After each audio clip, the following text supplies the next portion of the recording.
Hi welcome to game changer. Indies CEO Prakash Yadav గారు ఈ వారం గేమ్ చేంజర్గా మన ముందున్నారు. వారితో మాట్లాడదాం. హాయ్ సార్, నమస్తే అండి. నమస్కారం అండి. సార్, ఎట్లా మీ ప్రొఫెషనల్ జర్నీ ఎలా స్టార్ట్ అయింది? ప్రొఫెషనల్ జర్నీ అంటే రియల్ ఎస్టేట్లోకి వచ్చి సుమారుగా 17 years అయింది. అంతకుముందు ఒక 17 సంవత్సరాలు నేను పెట్రోలియం సెక్టర్లో ఉన్నాను. నేను basically by qualification I'm N engineer, electrical engineering చేశాను ఉస్మానియా యూనివర్సిటీలో. బట్ ఎప్పుడు కూడా నేను ఇంజనీరింగ్కి సంబంధించింది ఏం చేయలేదు, అంటే అట్లీస్ట్ ఎలక్ట్రికల్ ఇంజనీరింగ్కి సంబంధించింది. Now as CEO I take care of construction also, కాబట్టి కాస్త సివిల్ ఇంజనీరింగ్లో వెళ్ళాల్సి వచ్చింది అనమాట. Then I did my MBA also later on. Basically I'm a sales and marketing person. అంటే ఇది ఒక సైన్స్, ఇది ఒక ఆర్ట్ కూడా అనమాట. బికాస్ టీమ్స్ ఉంటాయి, వాటిని టీమ్ని బిల్డ్ చేయడం, మోటివేట్ చేయడం, కస్టమర్ సైకాలజీ, దెన్ సెల్లింగ్లో కొద్దిగా ప్రాసెస్ కూడా ఉంటుందన్నమాట. ఎట్లా మనం కస్టమర్స్ని లీడ్స్ని, ఇంట్రెస్టెడ్ పీపుల్ని ఎట్లా సోర్స్ చేస్తాం, మార్కెట్కి ఎలా రీచ్ అవుతాం, కస్టమర్ వచ్చాక కాన్వర్జేషన్స్ ఎట్లా ఉంటాయి. కస్టమర్స్ డిఫరెంట్ మైండ్ సెట్స్ తోటి వస్తారు. ఈరోజు కస్టమర్స్ డిఫరెంట్ గ్రూప్స్లో కూడా ఉన్నారు, and various kind of customers. అంటే హైలీ ఎడ్యుకేటెడ్, ఐటీలో పనిచేసేవాళ్ళు, then you have professionals like doctors, and అలాగే బిజినెస్ పీపుల్, రకరకాలుగా ఉంటారనమాట. ఎవరిని ఎలా హ్యాండిల్ చేస్తారనేది అదొక కళ. ఇది కాన్స్టెంట్గా లెర్నింగ్ కూడా ఉంటుంది మాకు. కస్టమర్స్ తోటి మాట్లాడుతున్న కొద్దీ మేము, అంటే ఇది ఒక నాలెడ్జ్ వచ్చేసింది, మేము చాలా పర్ఫెక్ట్ ఇందులో నిష్ణాతులం అనేది ఏమీ ఉండదు. ఇది కాన్స్టెంట్ లెర్నింగ్. అండ్ జనరేషన్స్ మారినా కొద్దీ, టెక్నాలజీ మారినా కొద్దీ కూడా మార్కెటింగ్ అనేది కూడా మారుతూ ఉంది. అండ్ కస్టమర్ దృష్టికోణం కూడా మారుతూ ఉందన్నమాట. The way they look at things, వాళ్ళ perception and living lifestyles కూడా మారుతూ ఉన్నాయి. సో ఈరోజు ఒక దగ్గర రియల్ ఎస్టేట్ బాగా ఊపులో ఉండొచ్చు, అంటే హైదరాబాద్లో వెస్టర్న్ కారిడార్లో. అండ్ మనం చూసాం కరోనా వచ్చాక కాస్త జనాలు బయట కూడా, అంటే ఎక్కడైతే కాస్త గాలి వెలుతురు వచ్చి కాస్త లీజర్గా లైఫ్ స్టైల్ ఉండే విధంగా కూడా చూసుకుంటున్నారు. అంటే ఆ బ్యాలెన్స్ అది చేసుకోవడానికి అనమాట. అంటే రోజు ఆఫీస్కి రావాల్సిన అవసరం లేదు. సో ఇలాంటి మార్పులు అవి జరుగుతూ ఉన్నాయి. నేను అనుకుంటా ఈ 5 ఏళ్లలో, లాస్ట్ 5 yearsలో కరోనా ఒకటి ఆలోచించే విధానాన్ని మార్చింది. అంటే జీవితాన్ని పట్ల ఉన్న మీ దృక్పథం అంతా చేంజ్ అయింది. అంతకుముందు హడావిడిలో ఉన్న వాళ్ళు కూడా కొద్దిగా పాజ్ తీసుకున్నారు, ఏంటిది అనేసి. అలాగే టెక్నాలజీ కూడా ఈరోజు మనం AI అనే మాట రోజు, అంటే పేపర్లో ఒక 20% ఆఫ్ ద టైమ్ అదే ఏఐలో ఇది అవుతుంది, అది అవుతుంది, అట్లా ఉంది. And the way technology is driving. అంతకుముందు మనం చేసేది వేరుగా ఉండే, మనకు సెల్ ఫోన్లోనే ప్రపంచం అంతా వచ్చే ఒకలాగా మారింది. మనం నెక్స్ట్ లెవెల్ మార్పు వచ్చేస్తుంది ఏఐ వచ్చాక. సో ఇన్ని మార్పులు ఒకటేసారి నేను అనుకుంటా బహుశా ఈ లాస్ట్ 4-5 yearsలోనే అవుతూ ఉన్నాయి. సో వీటన్నిటికీ మనం సిద్ధంగా ఉన్నామా అనేది చూసుకోవాలి. And we have to stay relevant. ఎప్పుడు టోస్ మీద ఉండాల్సి వస్తుంది. ఇప్పుడు టఫ్ టైమ్స్ ఉన్నాయి కాస్త మార్కెట్లో. ఆ టఫ్ టైమ్స్కి ఇవన్నీ కూడా బికాస్ ఆఫ్ దెమ్ మార్కెట్. ఏదైనా ప్రోడక్ట్ సేల్ చేయాలంటే మీరు అన్నట్టు కస్టమర్ రిక్వైర్మెంట్ మేజర్ అంటారు. సో మార్కెటింగ్ అంటేనే అది కదా. అంటే కస్టమర్కి ఏం కావాలి ఫస్ట్ తెలుసుకోవడంతో మొదలవుతుంది. అంటే దాని ప్రకారంగా డిజైన్ చేయడం, ఓకే, వాళ్ళ ఆస్పిరేషన్స్ని మీట్ కాగలడం, వాళ్ళకు టెక్నికల్గా వాళ్ళు ఏం కోరుకుంటా ఉన్నారు, ఏస్థెటిక్గా ఏం అడుగుతూ ఉన్నారు, ఎమోషనల్గా ఏం కోరుకుంటా ఉన్నారు, ఇవన్నిటిని మనం కనుక్కొని, అంటే మార్కెట్ నుంచి ఫీలర్స్, అంటే ఈ ఇండస్ట్రీ ఇవాళది కాదు కదా, ఎప్పటి నుంచో ఉంది. సో అది ఎవాల్వ్ అవుతూ ఉందన్నమాట. సో ఈ కస్టమర్ ఇంటరాక్షన్స్ తోటి, అలాగే ట్రావెల్ తోటి కూడా, బయట దేశాల్లో ఎట్లా ఉంది, మనం ఎట్లా ఉంది, బెస్ట్ ప్రాక్టీసెస్ ఏంటి, ఇవన్నీ చేసి ఒక ప్రోడక్ట్ని మనం ఎప్పటికప్పుడు డిజైన్ చేస్తూ ఉండాలి. పోస్ట్ కరోనా ఎట్లా రియల్ ఎస్టేట్ మార్కెట్లో మీరు అబ్జర్వ్ చేసిన చేంజెస్? నేను ఇంతకుముందు చెప్పినట్టుగా కాస్త, అంటే మనిషి ఒక పాజ్ తీసుకున్నాడు. అంటే ఎవరైతే కాస్త అప్పర్ మిడిల్ క్లాసెస్ ఆర్ పై క్లాసెస్లో లైఫ్ మోర్ అండ్ మోర్ ఇంటి దగ్గర స్పెండ్ చేస్తున్నాం కాబట్టి ట్రావెల్ తగ్గిపోయింది. సో అదే wherever you are spending your time, దాన్ని ఆ పరిసరాల్ని బాగా పెట్టుకోవడము, లేకపోతే బిగ్గర్ స్పేసెస్లో ఉండడము, అంటే మనకు అనుగుణంగా ఎట్లయితే వర్క్ ప్లేస్ లాగా కూడా ఇట్లా convertible home, I mean it's hybrid working model. అంటే హోమ్ కూడా హైబ్రిడ్ దాంట్లోకే వచ్చిందనమాట. దాని ఏమైనా హాబీస్ అవి ఉంటే పర్సూ చేసుకోవడం. అంటే ఒక 2-3 ఇయర్స్ అయితే కరోనా కాస్త పీక్గా ఉన్నప్పుడు ఈ ఆలోచనలన్నీ ఉండే. ఇప్పుడు కొద్దిగా మళ్ళీ పరిస్థితులు చూస్తుంటే అరే కరోనా అసలు వచ్చిందా అని లాగుందనమాట. అంటే బ్యాక్ టు నార్మల్సీ వచ్చారా అంటే కొన్ని ఐటీ కంపెనీస్లో గట్రా ఈ హైబ్రిడ్ వర్క్ స్టైల్ ఉండొచ్చు కానీ but majority of the other sectors like pharma ఉందనుకోండి, మా రియల్ ఎస్టేట్ లేకపోతే బ్యాంకింగ్, ఇన్సూరెన్స్ ఇవన్నీ కూడా మళ్ళీ జనం యథావిధిగా వచ్చి చేస్తూ ఉన్నారు. కానీ అప్పుడైతే ఏదైతే మార్పు వచ్చిందో అది ఇట్ ఈస్ స్టేయింగ్. అంటే ఒక ఆలోచన అయితే వచ్చింది, లైఫ్ చిన్నది, యోలో అనే ఒక కాన్సెప్ట్ ఉంటుంది, యూ ఓన్లీ లివ్ వన్స్ ఉన్నప్పుడు అది ముఖ్యంగా ఏంటంటే మనం ఉండే పరిసరాలు, మనం ఉండే ఇల్లు అనేది బాగా ఉండాలనే కోరిక ప్రబలంగా వచ్చిందనమాట. హైదరాబాద్ కావచ్చు, ఇతర సిటీస్ కావచ్చు, 1 crore పెట్టందే ఒక మంచి ఇల్లు కానీ ప్లాట్ ఆర్ ఫ్లాట్ వచ్చే పరిస్థితి లేదు. సో అఫోర్డబుల్ హౌసింగ్కి ఎట్లా మనం ఎలా చూడాలంటారు? కరోనా ముందుకి ఇప్పటికీ ఒక 30-40% పెరిగింది. ఫర్ ఎగ్జాంపుల్ 2020 ముందు ఈ వెస్టర్న్ కారిడార్లో కూడా ఆల్మోస్ట్ లైక్ 70-80 lakhsకి 2 BHK వచ్చేది. ఇప్పుడు అదే 1.2 నుంచి 1.4 దాకా అయింది. 2 BHK కొనాలంటే 1 crore దాటింది. కానీ ఇక్కడ చూడాల్సిన విషయం ఏంటంటే ఈ 4-5 yearsలో మనము ఎంతసేపు ఇదే పెరిగిందని అంటాం కానీ కార్లు ఎంత పెరిగాయి, అవి కూడా 30-40% పెరిగాయి. Because most of them are you know electronic circuitry అది ఉంటుంది. సో బేసిక్గా చిప్స్ మీద డిపెండెన్సీ ఉంది. మనం కరోనా టైంలో చూస్తే అసలు డెలివరీ కూడా చాలా క్యూస్ ఉండేవి అనమాట. And everything has gone up. గోల్డే చూస్తే ఇక్కడ 30-40 వేలకు తులం ఉంది కాస్త 10 grams, ఇప్పుడు ఈరోజు సుమారుగా 1 lakh అయింది. Everything has gone up. Real estate కొద్దిగా ఎక్కువ అయ్యిందేమో. బట్ స్టిల్ ఏంటంటే ఇది ఒక అడ్జస్ట్మెంట్ పీరియడ్. ఇప్పుడు డెవలపర్లు కూడా ఇప్పుడు మీరు చూసే ప్రాజెక్టులన్నీ కూడా ఒక 5 ఏళ్ల క్రితం స్టార్ట్ చేసినవి, లేకపోతే 2-3 years క్రితం స్టార్ట్ చేసినవి, ఒక ఫేజ్లో ఉన్నవి. అప్పటికిప్పటికీ ల్యాండ్ వాల్యూస్ పెరిగాయి, దాని కాస్ట్ ఆఫ్ కన్స్ట్రక్షన్ పెరిగాయి. ఎక్కడో మిక్స్ అండ్ మ్యాచ్ వస్తుంది. కానీ ఇది కాదు టైం. ప్రైస్ పెరిగింది, సో కస్టమర్స్ కూడా ఇబ్బంది పడుతూ ఉన్నారు ఈ పెరిగిన ప్రైజెస్కి అఫోర్డబిలిటీ లేదని.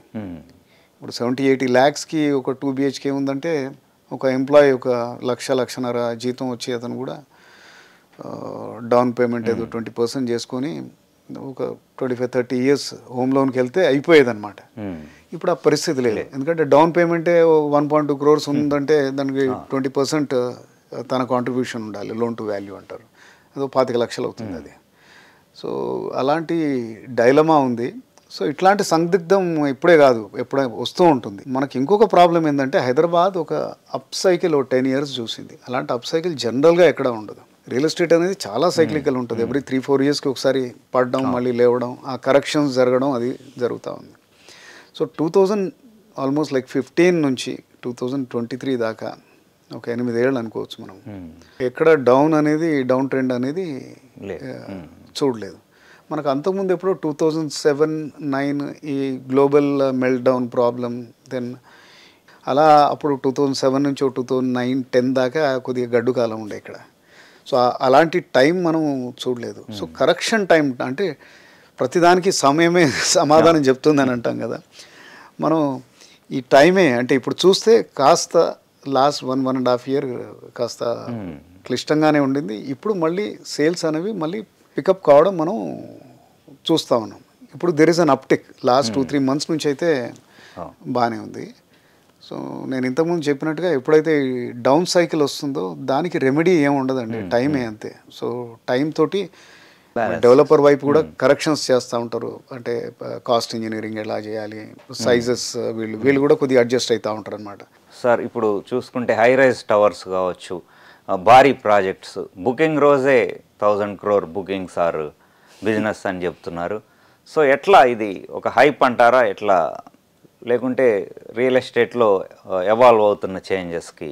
ఇప్పుడు డిఫరెంట్ టైమ్స్ అండి ఇవి. ఇంతకుముందు చెప్పినట్టుగా మనము ఒక 2015 నుంచి 23 దాకా ఒక గ్రాఫ్ అనేది ఒకలాగా వెళ్ళింది. సో బిజినెస్ ప్రాక్టీసెస్ కానీ, దెన్ మార్కెటింగ్ కానీ, మార్కెట్ ఫోర్సెస్ కూడా ఒకటే విధంగా బిహేవ్ చేశాయి. కాబట్టి ఆ journey was a very smooth journey. అంటే ఎవరికైనా ఒక డెవలపర్కి ఒక 1-2 ఇయర్స్ ఆ స్పేస్లో ఉన్నాక ఆయనకు అర్థమైపోతుంది ఎలా ఏం చేయాలి, లాంచ్ ఎట్లా చేయాలి, స్టార్టింగ్ ఫస్ట్ ఇయర్ ఎన్ని అమ్మాలి, దానికి ఎంత మార్కెటింగ్ స్పెండ్స్ చేయాలి, దాని అవుట్ రీచ్ ఎవరెవరికి రీచ్ కావాలి, ఇవన్నీ కూడా అయినవి. ఇప్పుడు వచ్చే సిచ్యువేషన్లో ఎక్కడైతే కొద్దిగా మార్కెట్ టఫ్ కండిషన్స్లోకి వచ్చిందో అండ్ మార్కెట్లో ప్లేయర్స్ కూడా చాలామంది వచ్చారు ఈరోజు. ఇప్పుడు మీరు హైదరాబాద్ కనుక చూసుకునేది ఉంటే పాన్ ఇండియా డెవలపర్స్ ఒక 6 మంది కొత్తగా వచ్చారు. అండ్ అలానే ఈ కరోనా టైంలో కొత్తగా వచ్చిన డెవలపర్స్ కూడా కొత్త ఎంటర్ప్రీనర్స్ అనొచ్చు మనం. ఎందుకంటే ఈ బిజినెస్లో ఎంట్రీ బ్యారియర్ తక్కువగా ఉంటుంది, మీకు కావాల్సింది మనీ.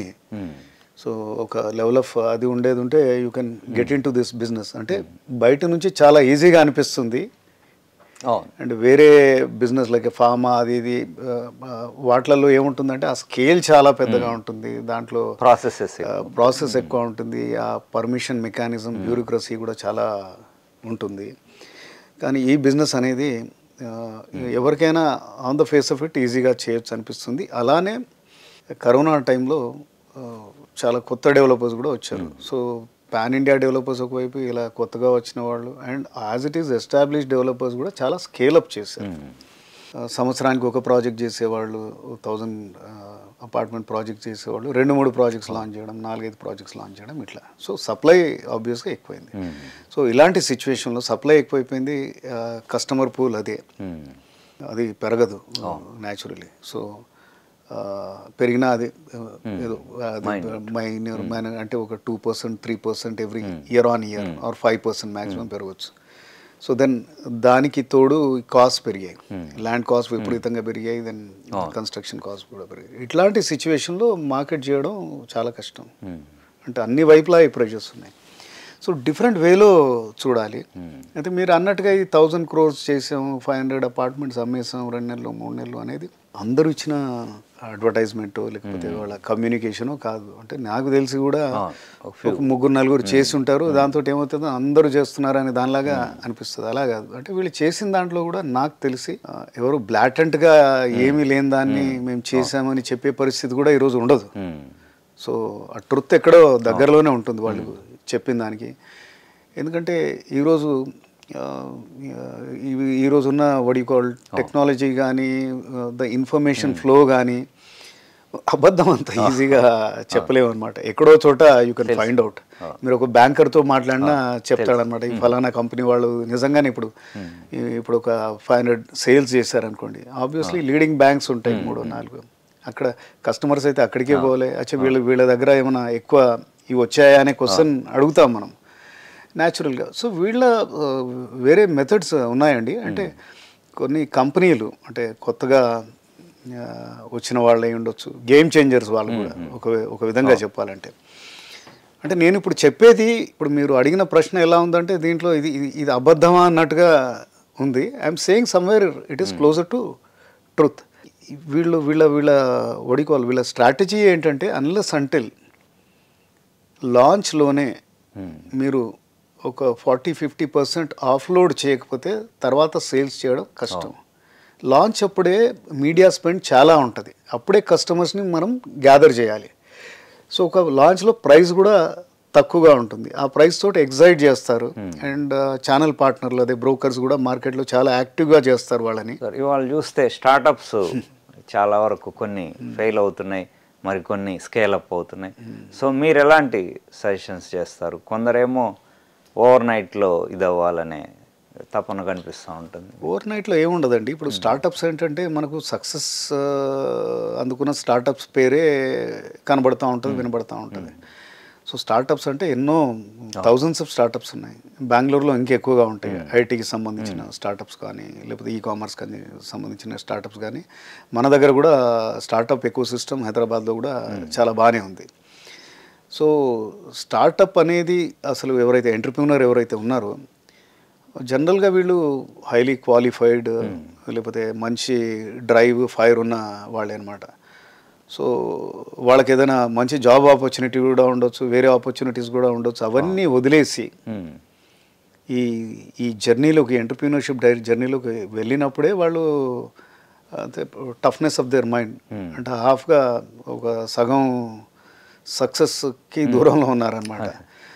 ఒకటి లక్ విషయాన్ని పక్కన పెడితే నిరంతరం అంటే ఇది ఒక తపస్సు లాంటిదే. బేసిక్గా how you build your team and finances, ఇన్వెస్టర్స్ని ఇలా మొబిలైజ్ చేస్తారు. ఫస్ట్ టర్న్ అరౌండ్ దాకా అయితే ఆ జర్నీ చాలా కష్టంగా ఉంటుంది.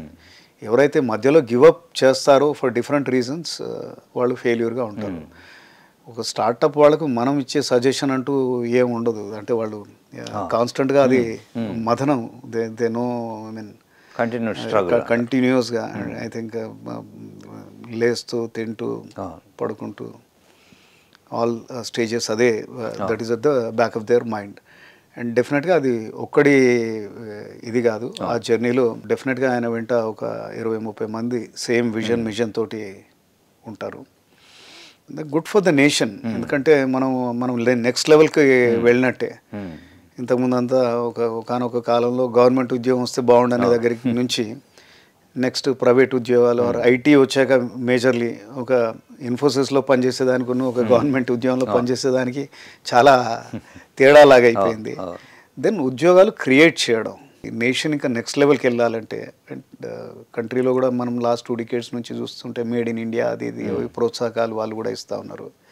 సో ఈ స్టార్టప్స్ అనేది ఒక మైండ్ సెట్. ఆ మైండ్ సెట్ ఇప్పుడు ఉన్నది. అది సక్సెస్ కావాలంటే ఆ ఇండివిజువల్, ఆ కంపెనీస్ వాళ్ళ మీద డిపెండ్ అయ్యి ఉంటుంది.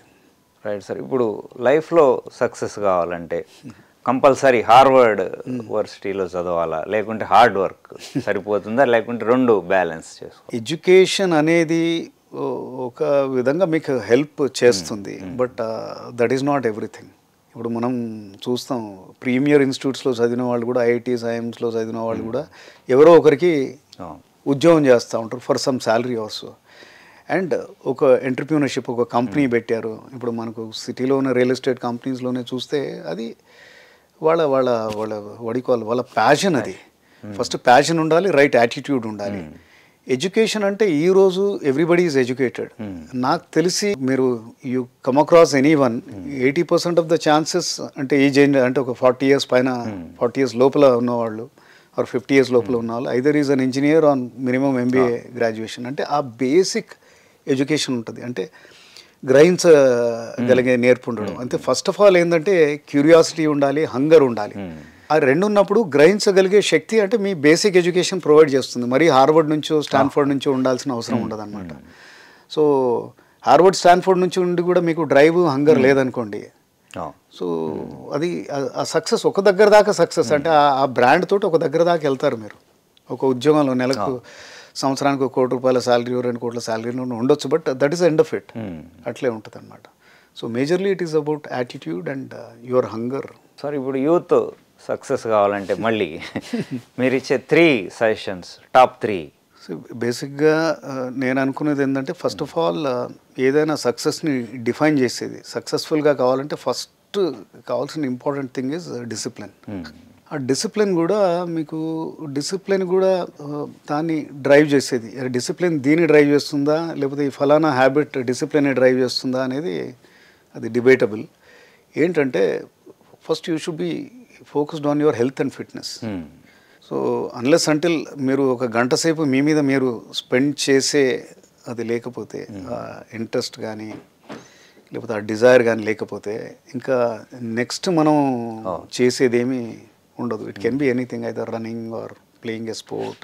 సో దానికి ముందు ఏంటంటే 6 గంటలకు 5:30కు లేచి రోజు వెళ్ళగలిగే డిసిప్లిన్ రావాలి. దాంతో everything will fall in place. ఎందుకంటే మీకు గుడ్ హార్మోన్స్ రిలీజ్ అవుతాయి, ఆ డే అంతా కూడా ఫ్రెష్గా ఉంటారు. అండ్ ఈ రోజున్న సక్సెస్ఫుల్గా ఉండాలంటే కంటిన్యూస్గా ఒక 7-8 hours ఆగకుండా you to invest your time, అంటే ఫోకస్డ్గా చేయాలి. దానికి కావాల్సిన ఎనర్జీ కానీ లేకపోతే ఎక్కువ వర్క్ తీసుకోవడానికి కావాల్సిన ఇమ్యూనిటీ లెవెల్స్ కానీ హెల్త్ ప్రొవైడ్ చేస్తుంది. అదొకటి. దాన్ని సక్సెస్ఫుల్గా ఉండాలంటే లెర్నింగ్ డిజైర్ ఉండాలి, కాన్స్టెంట్గా నేర్స్తూ ఉండాలి. ఇప్పుడు మనమే చూస్తున్నాం ప్రపంచం ఎంత క్విక్గా మారుతుందంటే ఇర్రెస్పెక్టివ్ ఆఫ్ యువర్ ప్రొఫెషన్, మీరు డాక్టర్ కావచ్చు, లాయర్ కావచ్చు, ఎవరైనా కావచ్చు, ఈరోజు ఏఐ వాడడం తెలవగలిగి ఉండాలన్నమాట. ఏఐ వస్తే జాబ్స్ వెళ్తాయి, అవి పోతాయి అనే మాట వస్తూ ఉంది. సో సంబడి సెడ్ ఏఐ మీ జాబ్స్ని ఏఐ కాదు థ్రెట్ మీ జాబ్స్కి. మీ ఉద్యోగాలు ఏఐ తీసుకోదు. మీ ఉద్యోగం ఎవరు తీసుకుంటారంటే ఏఐ వాడగలిగే వాళ్ళు మీ ఉద్యోగం తీసుకుంటారు అనమాట. సో ఫస్ట్ హెల్త్, ఫిట్నెస్, దాంతోపాటు వచ్చే discipline, then hunger to learn new things.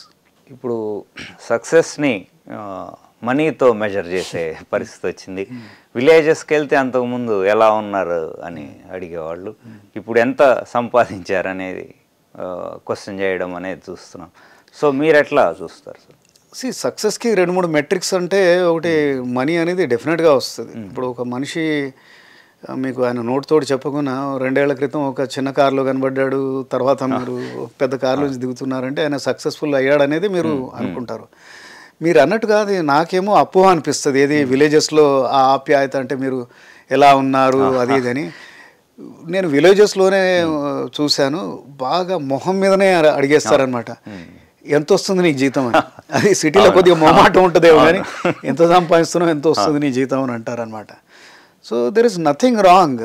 అంటే ఎక్స్టర్నల్ వరల్డ్కి సక్సెస్ మటుకు వెళ్తే ఓకే, ఇంటర్నల్గా మనకు మనం అనుకోవడం, ఆర్ కొంతమంది గ్రూప్ ఆఫ్ పీపుల్, వాళ్ళు వెరీ ఫ్యూ ఉంటారు, అంటే సక్సెస్కి ఇంకా ఎంత హ్యాపీగా ఉన్నావు నువ్వు, ఎంత హెల్తీగా ఉన్నావు, అంటే టెన్షన్ లేకుండా ఎలా ఉన్నావు.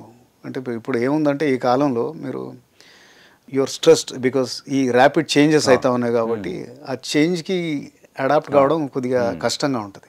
ఇంత పేస్ ఆఫ్ చేంజెస్ ఎప్పుడు లేవు. ఇప్పుడు ఐటీలో పనిచేసే వాళ్ళకు రేపు ఎట్లా ఏంటి అది ఇది అనేది, అంటే నిజంగా అంటే మనం చూడలేదు ఇంకా అది ఏం చేస్తుంది అనేది. ఈ మాటల్లోనే, ప్రింట్లో, లేకపోతే డెఫినెట్గా there will be some change, కానీ ఏ విధంగా ఉంటుందని తెలియని పరిస్థితిలో కూడా అనిశ్చిత ఉన్నప్పుడు ఆ ఆందోళన ఉంటుంది అన్నమాట. ఈ చేంజెస్కి అడాప్ట్ కావడం కూడా కొద్దిగా కష్టంగా ఉంటుంది. సో సక్సెస్కి డెఫినెట్గా హోదా, డబ్బు ఇవి ముడిపడే ఉంటాయి ఎప్పటికైనా. ఇక ఇంటర్నల్ పీసు, హ్యాపీనెస్ అది అంటే మీరు నేను కూర్చొని డిస్కస్ చేసుకున్నప్పుడు మాట్లాడుకునేవి. ఓకే, రైట్ అండి. మీ future plans and dreams and aims? Dreams అంటే నేను జనరల్గా అంటే మరి నేను కంటెంటెడ్ మ్యాన్ అనాలన్నా ఏమో నాకు తెలియదు, కానీ నాకు జనరల్గా నా పరిసరాలు ఉండేవాళ్ళు, నా జూనియర్స్ కాబట్టి నాకు రిపోర్టింగ్ వాళ్ళు, పీపుల్ డెవలప్మెంట్ అనేది నాకు ఒక హాబీ లాంటిది అనొచ్చు. ఇప్పుడు ఇన్ని చేంజెస్ వస్తున్నాయి కాబట్టి ఒక ఆస్పిరేషన్ అయితే ఉంది, ఏదైనా కొత్త ఫీల్డ్ అయినా కానీ వెంటనే దాంట్లో జంప్ చేసి అక్కడ కూడా తొందరగా నేర్చుకోవాలి, ఒక లెవెల్కి వెళ్ళాలనేది కూడా ఈరోజు కూడా నాకు డిజైర్ ఉంది, డ్రైవ్ ఉంది. మీకు మోస్ట్ ఇన్స్పైరింగ్ పర్సన్? సర్ప్రైజింగ్ ఉంటుందా మీకు, రాజమౌళి అనొచ్చు. బికాస్ మొత్తం తెలుగు ఇండస్ట్రీనే కాదు, ఇండియన్ ఫిల్మ్ ఇండస్ట్రీని కూడా మార్చాడు. ఆయన ప్యాషన్ ఏంటో మనం చూసాం, ఒక ఋషిలాగా ఆయన పనిచేస్తాడు. మైండ్లో పెట్టుకొని might not be technically so qualified, but టెక్నాలజీని ఏ విధంగా అయితే ఆయన వాడుతున్నాడు అంటే హిస్ లెర్నింగ్ కేపబిలిటీస్. సో మీరు ఇంతకుముందు అన్నారు కదా హార్వర్డ్ ఆర్ స్టాన్ఫోర్డ్, అట్లాంటి డిగ్రీస్ ఏమి లేవు. Is not a techie or so, but మన ఇండస్ట్రీలో టెక్నాలజీని ఆ విధంగా వాడిన మనిషి అతనే. ఆ స్టోరీ టెల్లింగ్ కానీ ఏది కానీ ఒక మన బడ్జెట్ తోటి తెలుగు సినిమాని హాలీవుడ్ లెవెల్ దాకా తీసుకెళ్ళాడంటే డెఫినెట్లీ ఇన్స్పైరింగ్. అండ్ మళ్ళీ డౌన్ టు ఎర్త్ ఉంటాడు. Right sir. నెక్స్ట్ 5 yearsలో ఇండీస్ పరంగా కానీ లేకుంటే మీ కెరియర్ పరంగా ఎలాంటి? నేను ఇంతకుముందే చెప్పాను కదా, అంటే రియల్ ఎస్టేటే ఒక చర్న్లోంచి వెళ్తూ ఉంది. డెఫినెట్గా మా జర్నీ ఒక లాస్ట్ 15-16 yearsలో చాలా బాగా అంటే ఆ జర్నీ మొదలుపెట్టినప్పటి నుంచి ఇప్పటిదాకా మా ప్రమోటర్ ఒక ఐటీ ఎంటర్ప్రీనర్ ఉండే, అంటే very young age started, and చాలా ప్రొఫెషనల్గా ఇక్కడ దాకా తీసుకొచ్చాం. అండ్ ఒకలాంటి ప్రాజెక్ట్సే చేయకపోవచ్చు, మారుతున్న టైమ్స్కి సందర్భంగా we might get in to different kinds of real estate, అది ఉంటుంది. అండ్ ఇట్ ఈస్ ఓన్లీ ఈ టైంతో పాటే I mean will be able to. మీకు ఇష్టమైన బుక్? ఇష్టమైన బుక్స్ అంటే చాలా ఉన్నాయండి. అది ఒక బుక్ అంటే చాలా సింపుల్ టు రీడ్. నేను అందరికీ అడ్వైజ్ చేసేది ద ఆల్కెమిస్ట్ అని. అదొక self help and motivational book. చాలా చిన్నగా ఉంటుంది. నిధి అనేది ఎక్కడో బయట ఉండదు, ఇక్కడే ఉంటుందని చెప్పే పుస్తకం. చాలా చిన్న పుస్తకం. దానికి కంపారిటివ్లో ఇంకొద్ది పెద్ద పుస్తకం ఉంటుంది. అది కూడా ఒక మనిషి ఎలా ఉండాలి, అందులో గ్రిట్ ఎలా ఉండాలని చెప్పేది ద ఫౌంటైన్ హెడ్ అనే పుస్తకం. అది నాకు ఫేవరెట్. దెన్ జాన్ గ్రిషామ్ రాసే లీగల్ థ్రిల్లర్స్ అన్నీ కూడా నాకు ఇష్టం. అంటే పుస్తకాలు చదవడం మూలాన, ఆయన పుస్తకాలు చదవడం మూలాన లీగల్ అంటే ఏంది అంతో ఎంతో ఐడియా వచ్చింది. అంటే ఫిక్షన్ రూపేనా అంటే జనాలకు చాలా ఈజియర్గా చెప్పారన్నమాట. సో ఇంతకుముందు చెప్పినట్టు బుక్స్ ఆర్ ఆల్వేస్ హెల్ప్ఫుల్. ఈ reading habit helps you. Right sir, thank you very much అండి. ప్లెజర్. రైట్, ఇది ప్రకాష్ యాదవ్ గారితో ఇంటరాక్షన్. వచ్చే వారం మరో గేమ్ చేంజర్తో కలుద్దాం. బై.